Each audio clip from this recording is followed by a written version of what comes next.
After a terrible season in which the Rockets finished with 22 wins and 60 losses, the franchise had a lot of work to do to turn things around. Rafael Stone, the current GM of the Houston team, has spent the available money trying to find the best options on the market, and he got what he wanted. In addition, the Rockets had the number 4 and number 20 picks in the draft, which they used to make on paper 2 great picks. Overpaying or not, Houston is going to have the best roster they've had since the departure of James Harden, and that's not debatable. The Rockets' situation is different from other teams when it comes to bidding in free agency. The roster is full of players with great talent and upside, but they lack the experience needed to be better on the court. Many teams in this situation tend to sign free agent players who can help establish a winning culture.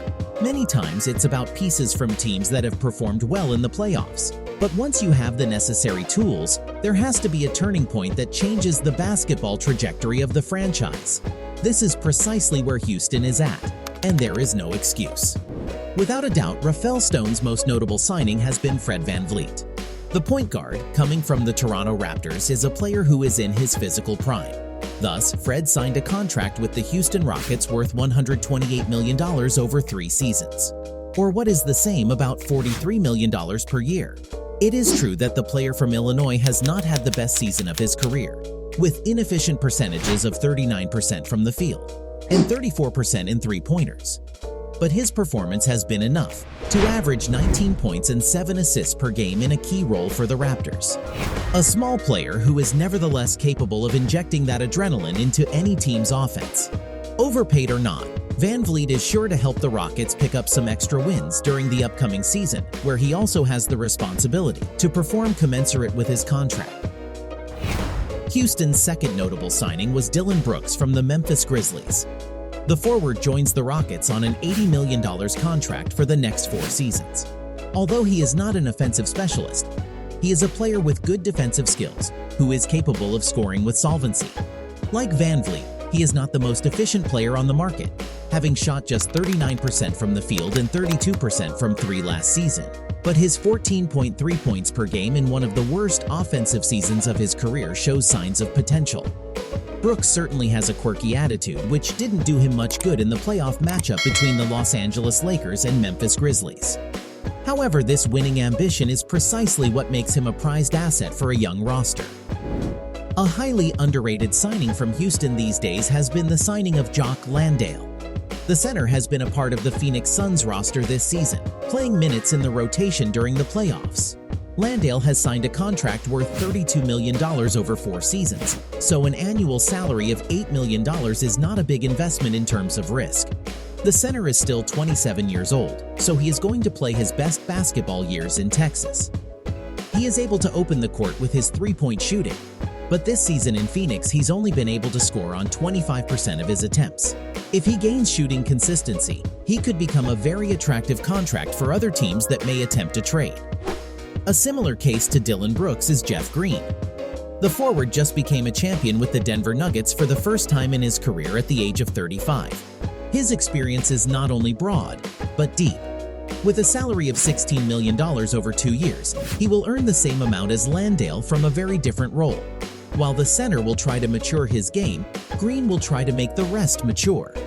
He hasn't had the best season from 3-point range either, shooting just 28% during the regular season. However, he was part of the rotation of a team that finished the playoffs with a 16-4 record. The Rockets' latest signing during free agency came with Aaron Holiday. The point guard that comes from the Atlanta Hawks has been a consistent sharpshooter in the rotation for most of the season. The reason is just that, his excellent shooting ability, which has allowed him to score 41% from long distance in his time with the Hawks. At a salary of $2.3 million for 1 season, he is a risk-free investment. A good depth player, and one that could prove to be key in some matchups during the season. Before free agency began on July 1st, the Rockets had an important date on draft night. After the bad luck of the lottery, the team got the 4th pick of the draft, which they used to select Amen Thompson. The twin is a guard with outstanding athleticism, who decided to develop his talents at Overtime Elite after graduating from high school. This player preparation agency opened in 2021 and is expected to be a tough competition for the NCAA or the G League development team, Ignite. Their second pick in the draft came in the form of Cam Whitmore. The Villanova forward was one of the surprises of the draft in the negative sense. He was expected to be a top 10 player due to his potential, but nonetheless fell to the 20th pick, which was owned by the Houston Rockets. After averaging 12 points and 5 rebounds in 27 minutes per game in the NCAA, Whitmore will have a chance to prove everyone wrong. Despite the disaster of a season for the Rockets, the team has a core of players with potential, who at any time can significantly improve their performance. Although Jalen Green has not had the dream start to his career, his scoring ability continues to show that if he can improve his efficiency, he can be a great scorer in the NBA, with a style of play similar to Zach LaVine. Alperen Sengun has shown some rare traits in a center, with a vision that is somewhat reminiscent of newly crowned NBA champion Nikola Jokic. In addition, other talented players like Kevin Porter Jr. or Jabari Smith Jr. will have the opportunity to turn their performance into wins with an improved supporting cast. All of this will be under the guidance of Ime Udoka, who lost his position at the helm of the Boston Celtics after some extra sporting issues.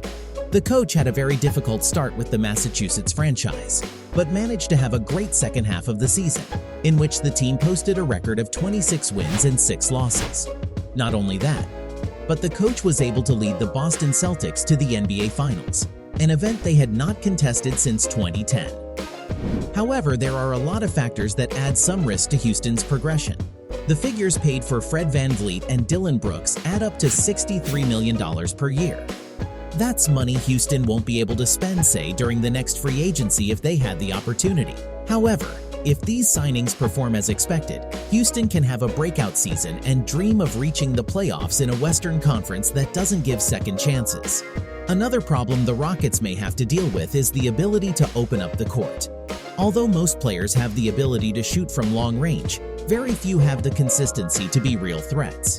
In today's NBA, it is very difficult to score consistently without players who can punish defensive mistakes from the perimeter. This is a problem that Houston will have to solve if they want to have a good season.